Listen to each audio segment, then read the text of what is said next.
Trying to build piers from the bottom of the sea is very difficult, and the slightest mistake is a disaster. You might think that these piers are built by workers diving to the bottom of the sea, but they are not.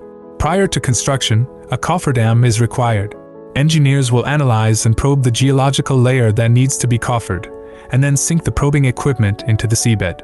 After reaching the seabed, the drill bit at the bottom of the probing equipment will penetrate downward into the ground and send back the friction and resistance values of the ground through the sensors, so that we can know the situation underwater. When it reaches the rock layer, the resistance value will suddenly increase.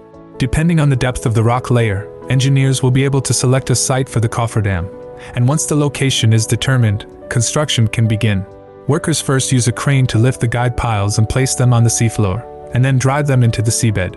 Once multiple piles have been driven in, it is necessary to install pile plates, 2 of which are connected by interlocks. It is important to note that the pile plates cannot be pushed straight down or they will bend.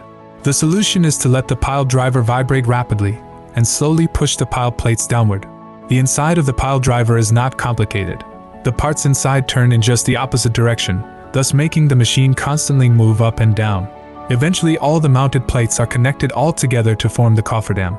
The next step is to pump the water out, but there is an obvious problem. The joints between the plates are constantly leaking. So how do you solve this problem? It is very simple. Add another layer of boards, and then fill the granular material between the 2 layers of boards. This double-layer cofferdam can effectively resist the phenomenon of water leakage, and here we will be able to pump out all the water.